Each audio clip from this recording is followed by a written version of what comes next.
திராவிட model பெண்ணியத்தை பத்தி என்ன சொல்லியிருக்கு? திராவிட மாடல் பெண்ணியம் இதை குறித்து நம்ம பேசணும். ஏன்னா அவங்க திராவிடர் கழகத்தையும் சரி பெரியாரையும் சரி அந்த காலத்துல இருந்து இந்த காலம் வரைக்கும் திராவிடம் எப்படி வந்தது என்ன வந்ததுன்னு சொல்லி அதெல்லாம் அனலைஸ் பண்ணி முழுக்க ஆய்வு பண்ணி அத்தனையுமே அத்தனை புத்தகங்களையும் படித்து பெரியாரைய பத்தி படிச்சு மார்க்சிசத்தை பத்தி படித்து எல்லாமே ஓரளவுக்கு தெளிவா இருக்கக்கூடிய ஒரு நபராக நம்ம கண்ணு முன்னாடி தெரியவங்க இவங்க தான். அவர் என்ன சொல்றாருனாக்கா தன்னை ஒரு பெரியாரியவாதின்னு முதல்ல சொல்றாரு. இன்றைய இளைய தலைமுறையின் முன்பு ஒரு திமுக அமைச்சராக இருக்கிற பொன்முடி நான் ஒரு பெரியாரியவாதின்னு சொல்றது மிக புரட்டலான ஒரு பொய்யான தகவல். எப்படி நீங்க அப்படி சொல்லுவீங்க? அதெல்லாம் கிடையாது. நீங்க அப்படியெல்லாம் நீங்க பாட்டு உங்க இதுக்கு குற்றச்சாட்டு வைக்க கூடாது. அவர் ஜெயலலிதா இருக்கும் பொழுது ஜெயலலிதாவுக்கு சமூக நீதி காத்த வீராங்கனை ஒரு பட்டத்தை கொடுத்தவருங்க அவரு. நீங்க திமுக கட்டுவீங்க. நீங்க சொல்றீங்க பெரியார் இதை நாட்டு உடைமையா ஆக்குங்க, அதுல இருந்து நான் ஆதாரத்தை எடுத்து கொடுக்குறேன்னு சொல்லி சீமான் சொல்றாருன்னா, அப்ப இப்போ இருக்கிற நீ இந்த வார்த்தை சொல்றன்னா நாட்டு உடைமை ஆக்கப்படாத ஏதோ ஒரு பக்கத்துல இருந்து தான் நீ அதை எடுத்து அந்த மேற்கோளை காட்டி நீங்க பேசுனீங்கன்னா அதுக்கான ஆதாரத்தை கொடுங்கன்னு சொல்லிட்டு தான் பெரியாரியவாதிகள் கேட்கிறாங்க. நீ பெரியார்வாதி கிடையாது, நீ அரசியல்வாதியாக திரிந்து கொண்டிருக்க ஒரு பொறுக்கி. நீ இன்றைய இளைய சமூகத்தின் முன்பு பெரியார் இயக்கம் ஒரு மேடை கொடுத்ததுன்றதாக அதை ஏறி நின்றுட்டு நான் ஒரு பெரியாரியவாதின்னு சொல்றதுக்கு நீ பெரியாரியவாதியாக தான் நீ முதல்ல நீ அரசியல்வாதியாக இருக்க முடியாது. நீ அரசியல்வாதியாக தான் நீ முதலில் பெரியார்வாதியாக இருக்க முடியாது.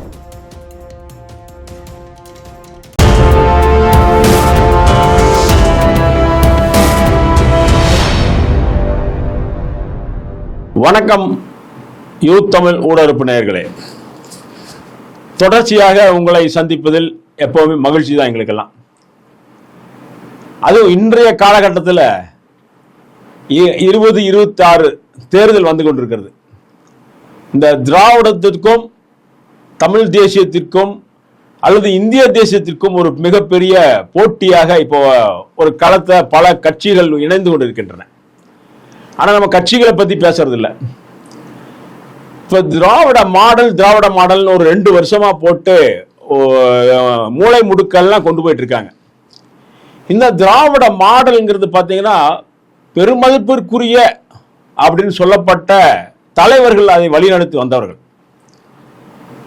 பெரியார், அண்ணா, கருணாநிதி, அதற்கு பின்னர் இப்போ அவருடைய சந்ததிகள் ஸ்டாலின், அதுக்கு அடுத்தது உதயநிதி, இன்பநிதி, இப்படி போயிட்டு இருக்குது. சரியா?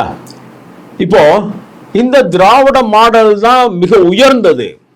முதல்ல என்ன சொல்லிட்டு இருந்தாங்கன்னா பெரியார் தான் வந்த உடனே எல்லாமே மாறுச்சு. தமிழர்களே அப்பதான் நவ நாகரிகம் பெற்றாங்க, நாகரிகமே இல்லாத மனிதன் காட்டு மிராண்டே வாழ்ந்த காலம் இருந்தது அப்படின்னு சொன்னாங்க. அப்புறம் அதை கொஞ்சம் தவிர்த்து கொண்டு இப்போ திராவிட மாடல் தான் முக்கியம், திராவிட மாடல் நம்ம கடைபிடிப்போம் அப்படின்னு சொல்லி கொண்டாடுறாங்க.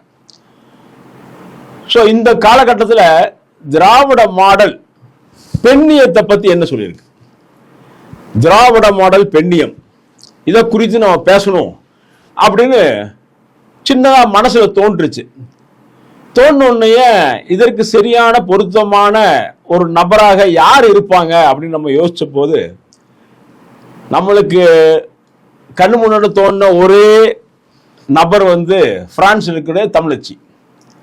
ஏன்னா அவங்க திராவிடர் கழகத்தையும் சரி பெரியாரையும் சரி அந்த காலத்துல இருந்து இந்த காலம் வரைக்கும்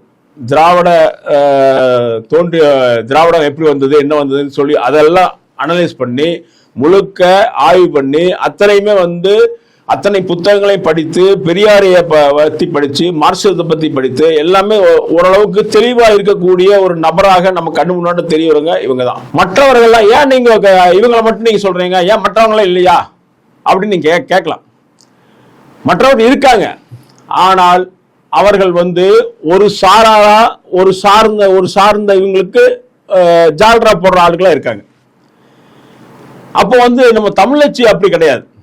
தமிழச்சி அதுல என்ன இருக்கு அப்படி ஓப்பனாக அந்த வரலாற்றில் என்ன அவர்கள் என்ன பேசினாங்க அது வந்து இன்றைய காலத்துக்கு பொருந்துமா அல்லது அந்த காலத்துக்கும் எப்படி இருந்தது அப்படிங்கறதெல்லாம் அனலைஸ் பண்ணி ஒரு பொது நபராக பொது மனுஷியாக இருந்து சொல்லக்கூடிய ஒரு நபராகத்தான் எங்களுக்கு கண்ணுக்கு படுறாங்க. அந்த மாதிரி ஆட்கள் வந்து வேற யாரும் எங்களுக்கு கண்ணுக்கு படல. பொது மனுஷியாக பொது மனிதனாக இங்க நிற்கக்கூடிய ஒரு திராவிட ஆட்கள் காமிக்க பார்க்கலாம், காமிக்க முடியாது. ஏன்னா யாரோ ஒரு கட்சி சார்ந்து அவர்கள் செயல்படுறாங்க. ஏதோ ஒரு அமைப்புக்கு ஏதோ ஒரு கட்சிக்கு அவர்கள் வந்து பின்புலமாக இருந்து செயல்படணும் விருப்பப்படுறாங்க. அது வந்து அவர்களே வந்து அவர்கள் வாயாலே பல முறை பல மேடைகள்ல சொல்லியிருக்காங்க. ஸோ அது அந்த மாதிரி ஆட்களை பார்த்தோம்னா நம்மளுக்கு வந்து ஒரு சரியான பெண்ணியம் குறித்து திராவிட மாடல் என்ன நினைக்குது அப்படிங்கிறது கொண்டு வர முடியாத ஒரு சூழல் இருக்கும். இப்போ அறிஞர் அண்ணா அவர் வந்து முதல்வராக இருந்தவர், திராவிட இயக்கத்தின் முன்னோடிகள்ல மிக முக்கியமான நபர்.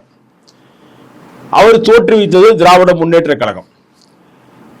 அவர் வந்து பெரும்பான்மையானவங்க மிகவும் மரியாதைக்குரிய நபராக தான் பார்க்கிறோம். திராவிட நாடு வேண்டின்னு போராடுவோம்னு சொல்லி போராட்டத்தை எடுத்தாரு.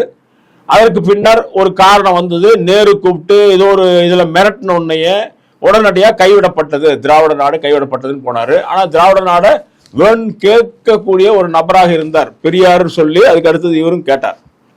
அதுக்கு பின்னால அது கைவிடப்பட்டது. ஆனால் கைவிடப்பட்டதுன்னா மொத்தமா கைவிடப்படல, நாங்க கேட்போம் அப்படிங்கிற மாதிரி சொல்லியிருந்தாங்க. ஆனா இது வரைக்கும் அவங்க கேட்கல. அதே அண்ணா இங்க சென்னையில் இருக்கக்கூடிய கன்னிமாரா லைப்ரரி, மிகப்பெரிய லைப்ரரி நூலகம், அந்த நூலகத்துல எந்த நூல் வேணாலும் நாம போய் அந்த நூலகர்கிட்ட போய் இண்டெக்ஸ்ல பார்த்து எங்க இருக்குன்னு கண்டுபிடிக்கணும். நூலகரை எத்தனை ஆண்டுகள் அங்க பணி செஞ்சிருந்தாலும் அவர் போய் தேடி பிடிச்சு கண்டுபிடிக்கிறதுக்கு ஒரு நாளே ஆயிரும். அந்த மாதிரி இருக்கிற நூலகத்துல அண்ணா கிட்ட போய், அறிஞர் அண்ணா கிட்ட போய் ஒரு நூல் பெயரை சொல்லி ஆசிரியர் பெயரை சொன்னா அவர் வந்து சொல்லுவாரு, இந்த ரூம்ல இந்த அடுக்குல 4வது அடுக்குல 42வது புத்தகம் அல்லது 43வது புத்தகம் இருக்கு, போய் பாருங்க அப்படிம்பாரு. சரியா இருக்கும். ஸோ அப்படிப்பட்ட ஒரு அறிவாளி. அதற்கு அடுத்தது பார்த்தீங்கன்னா, ஒரு வெளிநாட்டில் போயிட்டு இவரோட ஆங்கில புலமையை வந்து சோதிக்கிறதுக்காக பிகாஸ் அப்படிங்கிற ஒரு இதையை போட்டு நீங்க சொல்லுங்க, ஒரே வரி தான் இருக்கணும், ஒரே சென்டென்ஸ் தான் இருக்கணும், அந்த சென்டென்ஸ்ல பிகாஸ் 3 முறை வரணும் அப்படின்னு சொல்றாங்க.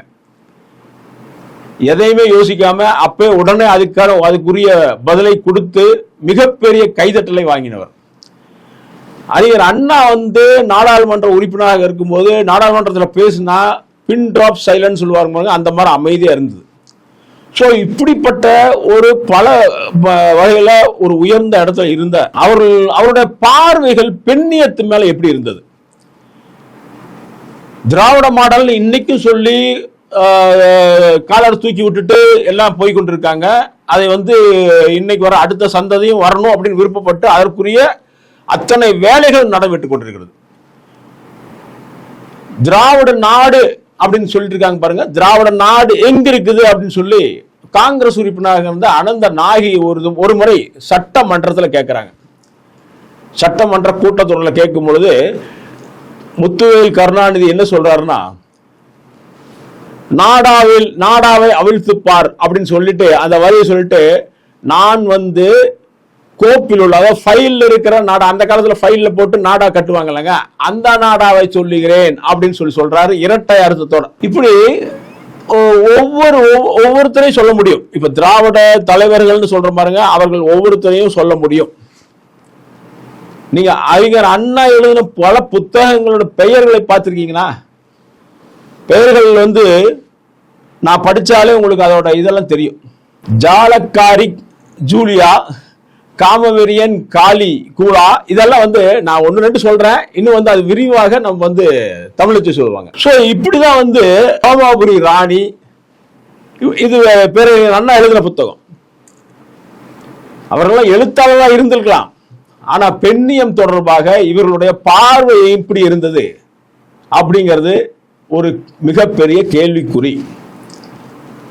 ஸ்டாலின் வரைக்கும் அது தொடருது, உதயநிதி வரைக்கும் தொடர்றது. ஸ்டாலின் காலத்தில் டிவியை பணியாற்றிய செய்தியாளராக பணியாற்றிய ஒரு பெண் மேல ஒரு புகார் வந்தது, அவரே புகார் அளித்தார். அதுக்கு அடுத்தது உதயநிதி உதயநிதி எடுத்தாலும் அதில் சில நடிகைகளோட கோர்த்து சொல்றாங்க. ஸோ இந்த திராவிட மாடல்ங்கிறது பெண்ணியத்தை எந்த அளவுக்கு பார்க்குது, இதெல்லாம் ஏன் இப்ப பேசுறோம், இந்த கட்டத்தில் ஏன் பேசுறோம்? பொன்முடி ஒரு நேத்து அவருடைய பதவி விலக்கப்பட்டது, அமைச்சர் பதவி இல்லை, கட்சி பதவியிலிருந்து நீக்கப்பட்டார் அப்படின்னு அவர் ஒரு பொது மேடையில ஒரு வாரத்துக்கு முன்னாண்ட திராவிட கட்சி ஒன்று நடத்தக்கூடிய கூட்டத்துல, அதுவும் அறிவாலயத்தில் இருக்கக்கூடிய, அறிவாலயம் எங்க தெரியும் உங்களுக்கு, திமுக தலைமையாக இருக்கிற இடம், இங்க இருந்து ஒரு கிலோமீட்டர் கொடுக்கக்கூடிய நம்ம அலுவலகத்துக்கு 1 கிலோமீட்டர் தள்ளி இருக்குது. அந்த அரங்குல அவர் பேசுறாரு, இப்படி போட்டா ஒண்ணு இப்படி போட்டா ஒண்ணு அப்படின்னாரு. மகளிர் எல்லாம் கோவிச்சு கூடாதுன்னு வேற சொல்றாரு. என்னையா அப்படின்னு கேட்டோம்னா அதற்கு பதில கேட்டா வெக்கக்கேடா இருக்கு. ஒரு அமைச்சர், சீனியர் அமைச்சர், கருணாநிதி காலத்திலிருந்து அதுல இருந்துட்டு வந்திருக்காரு. அவர் பெரியாருக்காக பேச்சுக்கள் கேட்டிருக்காரு. திருவாரூர் தங்கராசோட இதெல்லாம் பார்த்துதான் நான் மிகப்பெரிய ஒரு பெரியாரியஸ்டா மாறினேன் அப்படிங்கிறார். ஸோ இத்தனை சொல்ல அந்த இவரை இன்னைக்கு எத்தனையோ தலைவர்களை கடந்து இன்னைக்கு இவரோட கட்சி பதவி பிடிக்கப்படுது. ஸோ இதெல்லாம் என்ன மாற ஒரு கோலத்தை போகுது? இதற்கு நம்மளுக்கு சரியான நபர் தமிழச்சி தான். புட்டு வைக்கிறதுக்கு யார் எங்கெங்க நடந்தது, என்ன நடந்ததுன்னு சொல்லி வைக்கிறதுக்கு ஒரே நபர் தமிழச்சி தான் தகுதியான நபர். இதை தவிர வேற மற்ற நீங்க முற்போக்கு சிந்தனை உள்ள பெண்கள், திராவிட இதுல பேசி வர்ற பெண்களை நம்ம எடுத்தோம்னா அவங்க ஒரு கட்சி சார்ந்தோ அல்லது கொள்கை சார்ந்தோ வேற இதுல போவாங்க. அந்த இதெல்லாம் தாண்டி இந்த பெண்ணியம் குறித்து திராவிட மாடல் பெண்ணியம் எப்படி இருக்குது அப்படின்னு சொல்றதுக்காக அந்த காலத்துல இருந்து இந்த காலம் வரைக்கும் எப்படி கொண்டு போயிட்டு இருக்காங்க, என்ன நடக்க போகுது அப்படிங்கிறது தெரிஞ்சா இது நம்ம இந்த இதை ஒரு தொடராகவே போடலாம்னு நினைக்கிறோம். தொடர்ச்சியாக இவர்கள் தமிழச்சி இதுக்கு கொடுக்கணும்னு வேண்டிக் கொண்டு, தமிழச்சி நீங்க சொல்லுங்க, இந்த தலைப்பு என்னது, ஏன் இப்படி இருக்குது, இதோட இது அயோக்கியத்தனங்கள் நிறைந்ததா அல்லது இது வேற மாதிரி ஏதோ திராவிடத்தை நம்ம எல்லாம் கோபமா பேசுற மாதிரி அப்படின்னு நினைக்கிறாங்களா என்னங்கிறது நீங்க கொஞ்சம் உங்களோட இது சொல்லலாம். அனைவருக்கும் வணக்கம். நான் சுருக்கமா சில தகவலை முன்கூட்டியே பதிவு செஞ்சுட்டு சிறப்பா இருக்கும்னு நினைக்கிறேன். நீங்க சற்று முன்பு சொல்லும் பொழுது தமிழச்சிக்கு தான் எல்லாம் தெளிவாகவும் நடந்த விஷயங்களை பக்க சார்பற்று பேசும் நபராக இருக்க முடியும், அதால எனக்கு தேர்ந்தெடுத்துதான் சொல்றீங்க. நீங்க தொடர்ந்து என்ன நீண்ட காலமா வாசிக்கிற அடிப்படையில கவனிக்கிற அடிப்படையில இந்த தகவல் நீங்க வெளிப்படுத்துறீங்க. ஏன் நான் அப்படி இருக்கிறேன்னாக்கா, நான் பெரியார் சித்தாந்தங்களை முழுவதுமாக படிக்கும் பொழுது பெரியார் கிட்ட சில முரண்பாடுகளை நான் பாக்குறேன். அது முதலாளித்துவ சார்ந்த சில நிலைப்பாடுகள், கீழ் வெண்மணி படுகொலையின் பொழுது சில நிலைப்பாடுகள், திமுக கழகத்திடம் சில நேரங்களில் அவர் சமரசம் செய்து கொண்ட அணுகுமுறைகள் மீதான விமர்சனங்கள் இருக்கு. ஆனா பெரியாரை முழுமையாக வாசித்த அடிப்படையில நம்ம எந்த தத்துவத்தையும் நம்ம சமகால அரசியலோடு பொருத்தி பார்த்து பேசுவது தான் மிக சிறப்பாக இருக்கும். அப்படி பேச ஆரம்பிக்கும் பொழுது அரசியல் சார்பற்று இருக்கணும், கருத்தியல் அடிப்படையில இருந்து பேசணும். அப்ப அவன்தான் கருத்தியல்வாதி. அவ்வாறான ஒரு கருத்தியல்வாதி தமிழ்நாட்டுல இருக்காங்களா அப்படின்னாக்கா, பெரியார்கள் மரணத்துக்கு பிறகு, அவருடைய காலகட்டத்துக்கு பிறகு, அதாவது 1973க்கு பிறகான காலகட்டங்கள்ல பெரியாரியவாதிகளுடைய அணுகுமுறைகள் எப்படி இருந்தது அப்படின்னு பார்க்கும் பொழுது அதுல நிறைய முரண்பாடுகள் வருது. பெரியாரோட நின்ற பெரியாரியவாதிகள் ரொம்ப சொற்பமான எண்ணிக்கையில இருக்காங்க. அந்த மாதிரி நபர்களை தான் நான் ஒரு ஆள். இப்போ நீங்க தமிழ்நாட்டிலே வேற சில தோழர்கள் இருக்கலாம், அவர்கள் அண்ணாவையும் ஏத்துக்க மாட்டாங்க, கருணாநிதியும் ஏத்துக்க மாட்டாங்க. பெரியாருடன் என்று பெரியார் பேசிய மேற்கோளை இன்றளவும் சமூக ஊடகங்கள் மூலியமாகவோ அல்லது வேற எந்த வடிவிலும் ஒரு பிரச்சார வடிவமாகவோ அல்லது பெரியார் மீது இன்றைய தமிழ் தேசியவாதிகள் திரிபுவாதம் செய்ய முற்படும் பொழுதெல்லாம் கருத்தியல் அடிப்படையில தான் விமர்சனத்தை முன்னெடுப்பாங்க. அந்த மாதிரி தோழர்கள் ரொம்ப சொற்பமான எண்ணிக்கையில இன்னைக்கு ரொம்ப குறைஞ்சி வந்த எண்ணிக்கையில இருக்காங்க. அதுல சில தோழர்கள் தான் சமூக ஊடகங்களை இயங்க வாய்ப்புன்னு நினைக்கிறேன். அப்படியான ஒரு தோழரை நானும் இது வரைக்கும் பார்க்கல. ஆனா களத்துல இல்லாத தோழர்கள் ஒரு சில தோழர்கள் எனக்கு தெரியும். ஆக இந்த இந்த விவாதங்கள்ல நம்ம வரும்பொழுது ஏப்ரல் 6ஆம் தேதி இது பாத்தீங்கன்னாக்கா தோழர் தங்கராசு உடைய பிறந்த தினம். அவருடைய நூற்றாண்டு நினைவை ஒட்டிதான் இந்த நிகழ்ச்சி ஏற்பாடு செய்யப்படுது. அந்த நிகழ்ச்சியை ஏற்பாடு செய்தவர்கள் திராவிட கழகத்தை சார்ந்தவர்கள் கிடையாது. ஏன்னா இணைய ஊடகங்கள்ல பார்க்கும்போது ரொம்ப தவறாக திராவிட கழகம் தான் இந்த நிகழ்வை ஏற்பாடு செய்தது அப்படின்ற ஒரு குழப்பத்தை பரவலாக பார்க்க முடியுது. அதை ஏற்பாடு செய்தவர் தோழர் ராமகிருஷ்ணன், தந்தை பெரியார் திராவிட கழகம் தான் அந்த நிகழ்வை ஏற்பாடு செய்யறாங்க. அந்த நிகழ்வு சென்னையில நடக்குது. அது திமுகவுக்கு சொந்தமான ஒரு இடத்துல அந்த நிகழ்வு ஏற்பாடு செய்யறாங்க. அந்த நிகழ்வுல தான் ஏப்ரல் 6ஆம் தேதி அமைச்சர் திமுக அமைச்சர் பொன்முடி பேசுறார். பொன்முடி பேசும் பொழுதே அந்த மேடைகள் அவர் பேசுற விஷயங்கள், சர்ச்சைகள், அவரு நாங்க திராவிட கருத்தியலை பரப்பதற்கு நாங்க இப்படியெல்லாம் சில விஷயங்கள் செய்தோம், அதை சொல்லலாமா அப்படின்னு சொல்லிட்டு ராமகிருஷ்ணன் பெயரை சொல்லி குறிப்பிடுவது, அதையெல்லாம் அங்க மேடையில நடந்தது. ராமகிருஷ்ணன் என்ன வகையான பதில சொன்னார்னு நம்மளால பார்க்க முடியல. அந்த காட்சிகளை பார்க்கும் பொழுது அவர் என்ன சொல்றாருனாக்கா, தன்னை ஒரு பெரியாரியவாதின்னு முதல்ல சொல்றார். இன்றைய இளைய தலைமுறையின் முன்பு ஒரு திமுக அமைச்சராக இருக்கிற பொன்முடி நான் ஒரு பெரியாரியவாதின்னு சொல்றது மிக புரட்டலான ஒரு பொய்யான தகவல். பெரியார் வாழ்ந்த காலகட்டங்கள்ல பாத்தீங்கன்னாக்கா திருச்சி என் செல்வேந்திரன்ற ஒரு தோழர் இருந்தார். அவர்தான் இந்திய சட்ட எரிப்பு போராட்டம்லாம் நூலாக வெளியெடுத்துட்டு வந்தார். அவர் எப்போ அண்ணா கருணாநிதி திராவிட முன்னேற்ற கழகம் உருவாக்கிய காலகட்டங்கள்ல அவரும் பெரியார் கிட்ட இருந்து விலகி திராவிட முன்னேற்ற கழகத்தை நோக்கி நகர்றாங்க. அவருக்கு அதாவது விலகிட்டார். அவரு விலகும் பொழுது அமைச்சர் பொன்முடியும் அவரோட சேர்ந்து போயிடுறாரு. பொன்முடியுடைய வயது காலகட்டங்கள் எல்லாத்தையும் நம்ம பார்க்கும் பொழுது அவரு மாணவ பருவத்துல இருக்கிறாரு. இது பல்கலைக்கழக படிச்சுட்டு இருக்கிற ஒரு மாணவனாக இருக்கும் பொழுதுதான் அவரு பகுத்தறிவு சார்ந்த ஒரு சில சப்ஜெக்ட் மாணவர்களுக்கு ஒதுக்கும் போது கி வீரமணி அவரை தேர்ந்தெடுத்து நியமிக்கிறார். அப்ப இயல்பாகவே மாணவர்களுக்கு அப்படின்னும் போது மாணவர்கள் அறிவு என்பது என்ன, கல்வி சார்ந்த ஒரு அறிவுல இருப்பாங்க, ஓரளவுக்கு ஒரு வாசிப்புக்குள்ள இருப்பாங்க. அவங்க கருத்தியல்னாக்கா ஒரு பெரியாரியலை மட்டும் வாசிக்கிற ஒரு நிலைப்பாட்டுல இருந்தா கூட அவங்க முழுமையாக வாசிச்சிருந்தாக்கா பெரியார் எதை சொன்னார், பெரியார் மக்களுக்காக சமுதாய சீர்திருத்த பணிகளுக்காகவும் சாதி ஒழிப்புக்காகவும் பெண் விடுதலைக்காகவும் தன் வாழ்நாள் முழுவதும் ஒரு சமூக பிரச்சார வடிவமாக நான் நிற்பேனே தவிர ஒரு அரசியல்வாதியாக மாறி நான் ஓட்டு பொறுக்கி தின்று வயிற்று பிழப்பு வளர்க்கிற ஒரு அரசியல் கட்சிக்குள்ள நான் நுழைய மாட்டேன்னு சொல்லி நின்றார். அப்ப பெரியாரோட நின்றவர்கள் கொஞ்சம் சொற்பமான தோழர்கள் தான் நின்னாங்க.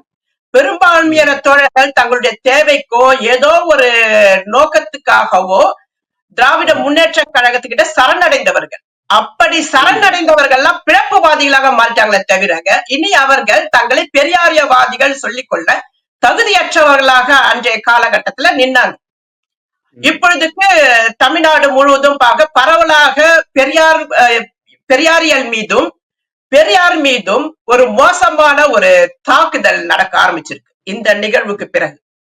ஏன்னா ஏற்கனவே இதுக்கு முன்பே சீமான் தரப்பு சேர்ந்த நாம் தமிழ் கட்சியை சார்ந்தவர்களோ அல்லது இந்துத்துவ உணர்வு கொண்டவர்களோ பெரியார் பேசிய பெரியாரியல் சார்ந்த கருத்துக்களை திருப்புவாதம் செய்து நீண்ட காலமாகவே தொடர்ந்து சமூக ஊடகங்களில் முன்னுக்கு முன் முரணாக அவதூறான தகவல்களை பதிவு செய்ய கொண்டிருக்கும் இந்த தருணங்களில் அந்த மாதிரி பேசுற முக்கியமா ஒரு குற்றச்சாட்டு பெரியார் சார்ந்து சொல்றது இருந்தாக்கா, பெரியார் ஒரு நடத்தைக்கற்ற ஒரு நபராகவும் ஆபாசவாதியாகவும் சித்தரித்தார்கள். இவர்கள் அவ்வாறு தொடர்ந்து சித்தரித்தார்கள், இனியும் சித்தரிப்பார்கள்.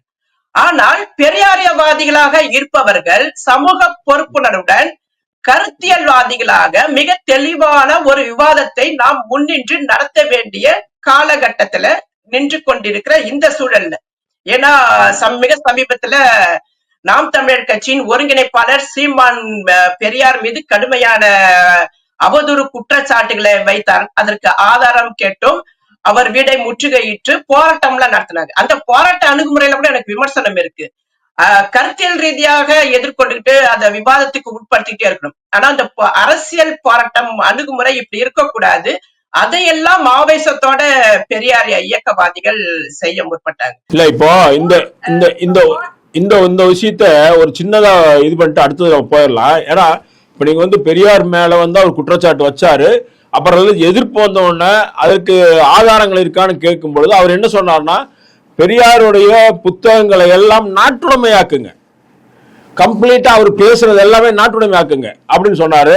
அதற்கு வந்து மற்ற எல்லா யாரோ புத்தகங்களை நாட்டுடைமையாக்கிறதுக்கு ஒத்துக்கொண்ட எல்லாருமே, ஆனா பாத்தீங்கன்னா திராவிட கழகத்தில் இருக்கக்கூடிய எந்த இதையும் நாட்டுடைமையாக்க விடாம இன்னும் வியாபாரத்தனமாக வித்து கொண்டிருக்கிறார்கள். இதை தாண்டி நீங்களே 300 முறை சொல்லியிருக்கீங்க, 2 லட்சம் பக்கங்கள் கொண்ட இது வந்து இதுவரைக்கும் வெளியே வரல, பிரிண்டே ஆகல அப்படிங்கிறீங்க நீங்க பெரியாருடைய பேச்சு.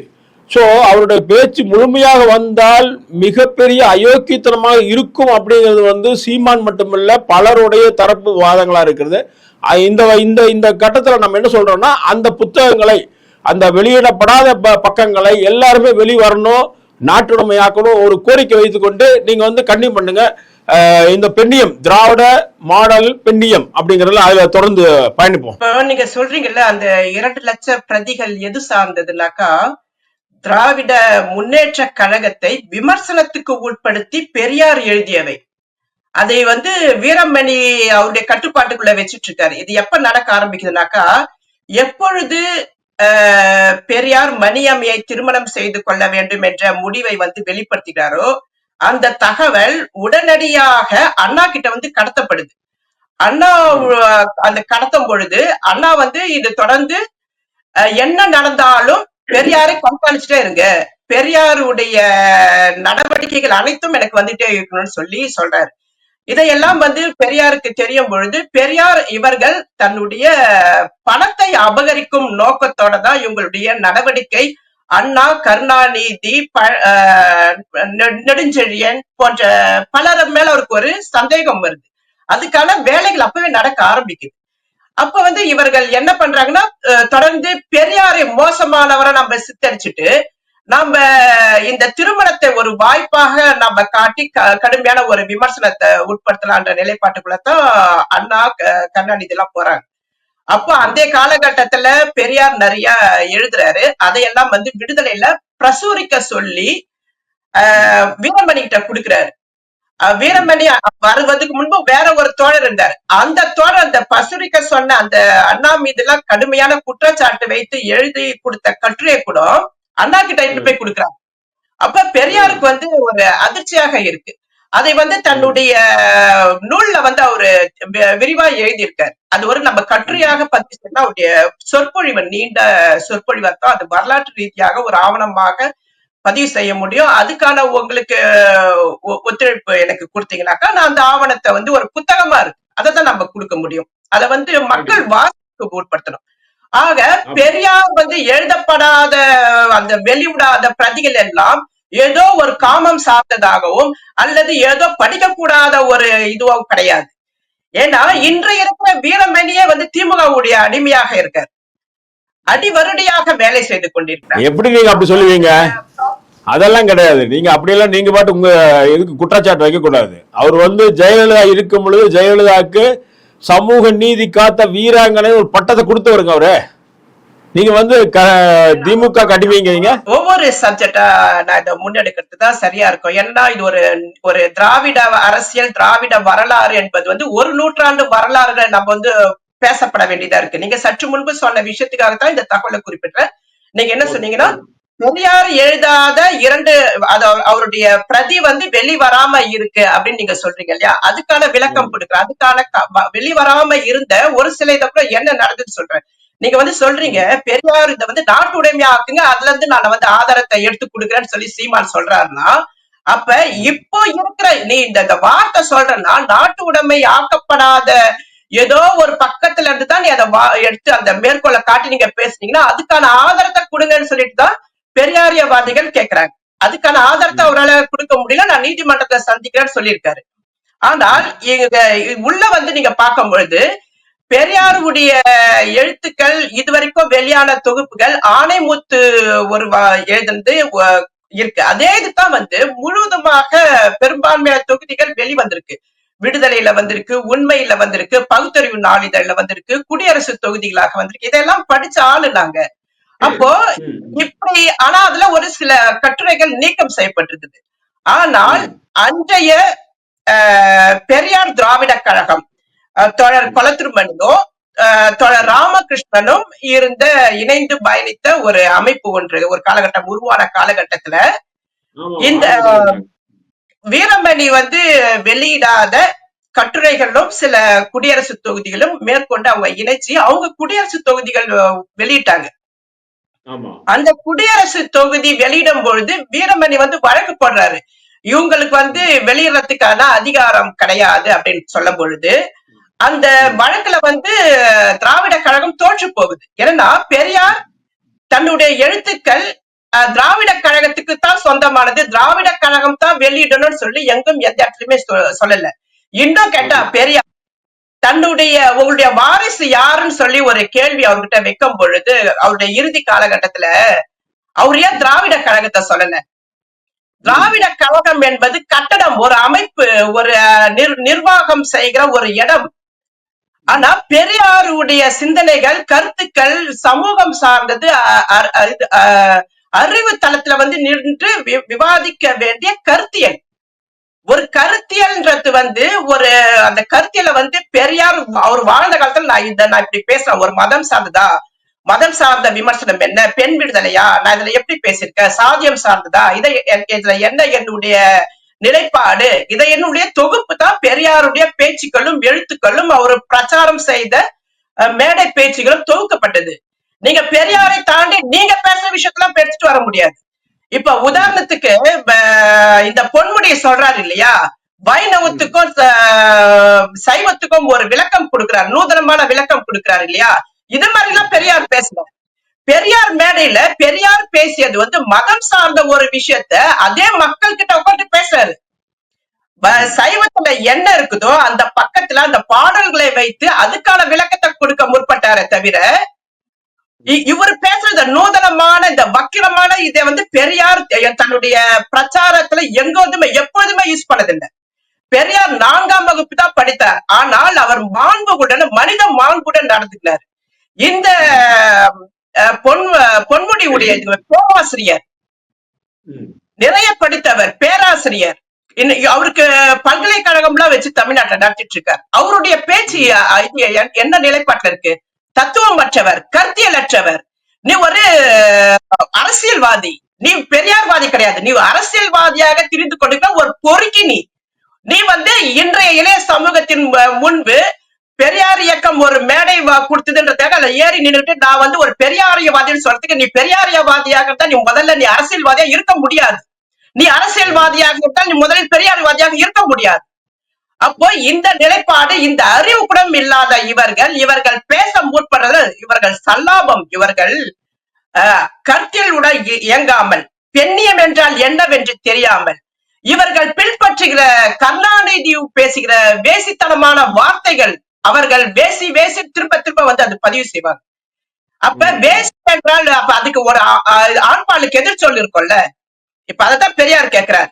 நீ விபச்சாரி என்று சொன்னால் அதன் ஆண்பால் என்ன? விபச்சாரன் என்று ஒருவன் இருக்க வேண்டும் அல்லவா அப்படின்னு கேட்டவர் பெரியார். அப்ப அவர் வந்து அந்த ஆணாதிக்க சிந்தனையும் கடந்து அவர் நிற்கிறார் பெரியார். அதனால்தான் நான் இன்றளவுக்கும் பெரியார் இயக்கங்கள் மேல நான் கடுமையான விமர்சனம் பண்ணி கொண்டிருக்கிறேன். நான் பெரியாருடைய பெண்ணியம் சார்ந்த விஷயத்துல பெரியார் மிக சரியாக அவர் சிந்திக்க முடியாத வேற லெவல்ல போய் நிறைய விஷயம் கற்பு குறித்தெல்லாம் தன்னுடைய கருத்தை வந்து வெளிப்படுத்துறார். விதவை சார்ந்த விஷயங்கள் கூட விதவைகள் மறுமணம் எல்லாம் பேசியிருக்கார். சரிங்களா? அப்போ இந்த விதவை மறுமணம் பேசும்பொழுது நம்ம ஒரு உதாரணத்துக்கு நான் இந்த விஷயத்தை இங்க நான் சொல்றேன். இந்திரா காந்தி மேல ஒரு கடுமையான ஒரு குற்றச்சாட்டு வைக்கிறார் கருணாநிதி வைக்கும் பொழுது நீ விதவை தானே, நீ மறுமணம் செய்து கொண்டு என்னிடம் வா, நான் உனக்கு இட்லி குண்டானையும் வேற சில தையல் தைக்கும் இயந்திரத்தையும் உனக்கு பரிசளிக்கிறேன் நீ இலக்காரமாக பேசினார். ஒரு பெண் விதவை, அவங்க இந்தியாவுடைய பிரதமர் இருந்தாலும் உங்களுக்கு பொருட்டு கிடையாது. அப்ப இந்த லெவல்ல இருக்கிற ஒரு நபர் பேசுற பேச்சையை நோக்கி அவர் பால் ஈர்ப்பு கொண்டு நகர்ந்தவர்கள் நீங்க. பொறுக்கிகளுக்கு சமமாக பேசுகின்ற பொறுக்கிகளாக நீங்க மாறி நிக்கிறீங்க. உங்களுக்கு திமுகவை சேர்ந்த வரைக்கும் நீங்க அரசியல்வாதியாக வரணும்னாக்கா நீங்க அரசியல் படித்தவர்களாக இருக்கக்கூடாது, பொறுக்கிகளாக இருக்கணும். அவர்களுக்கான மெஜாரிட்டி என்ன, அவருடைய சாதி பின்புலம் என்ன, இதையெல்லாம் வைத்துதான் அவர்கள் அந்த கட்டுமானத்துல இருக்கிறவர் இன்று வரைக்கும் நடந்துச்சு. அப்ப இப்படிப்பட்ட நிலையில இவர்கள் பேசுவது, இவர்கள் தினமும் நாம விவாதம் பண்ணும் போது கருத்தியல் ரீதியாக ஒரு விவாதத்தை முன்னிறுத்தி ஒரு மனித நேயத்தோட நம்ம பேசுற விஷயங்கள் அனைத்து தத்துவங்களையும் ஒருங்கிணைத்து இடதுசாரிய சிந்தனைக்குள்ள மக்களுக்கான அரசியலை நாங்க தான் பேச வேண்டிய நிலையில நாங்க பேசிட்டு இருக்கோம். அது பெரியாரியவாதிகளாக இருக்கலாம், கம்யூனிஸ்டவாதிகளாக இருக்கலாம், மார்க்சியவாதிகளாக இருக்கலாம், மாவோயிசவாதிகளாக இருக்கலாம். நாங்கள் இடதுசாரிகள், நாங்கள் கருத்தியலாளர்கள், நாங்கள் மக்களுக்காக நின்று இந்த அயோக்கியத்தனமாக பேசுகின்ற அரசியல்வாதிகளை கேள்வி எழுப்புறோம். நீங்க பெரியார் இயக்க மேடைகள் சரியான நபரை தேர்ந்தெடுக்க இன்றைய காலகட்டத்துல அதுல ஏற்படுகிற குளறுபடிகள் தான் இன்று ஒட்டுமொத்தமாக பெரியார் மீதும் பெரியாரியல் மீதும் இன்று விமர்சனமாக மாறி நிற்கிறது. இதுக்கு ஒரு வகையில இன்றைய காலகட்ட பெரியாரிய இயக்கங்களும் அடக்கம். ஏன்னா இவர்கள் திமுகவை கண்மூடித்தனமாக ஆதரிக்க வேண்டும் நிலைப்பாட்டுக்குள்ள நிற்கும் பொழுது அந்த ஒட்டுமொத்த கோபமும் பெரியாரை நோக்கி திரும்புது. அப்படிதான் நான் இந்த விமர்சனங்களை நான் பாக்குறேன். அப்ப இதுக்கு அந்த பெரியார இயக்கத்தின் தலைவர்கள் தான் பொறுப்பேற்கும். இல்ல அதான் நீங்க பொன்முடி பேசுனதுக்கு அவருடைய பதவி பறிக்கப்பட்டது. அதே போல கனிமொழி எம்பி அவர்கள் அவர்களும் ஒரு கண்டனம் தெரிவிச்சிருக்காங்க மிகப்பெரிய அளவுல. ஆனால் திராவிட இயக்க தலைவர்கள், கனிமொழியோட அப்பா இருக்கார் பாருங்க முத்துவேல் கருணாநிதி, அவர் எழுதாததா, அவரு பேசாததா? அறிஞர் அண்ணா எழுதாததா பேசாததா?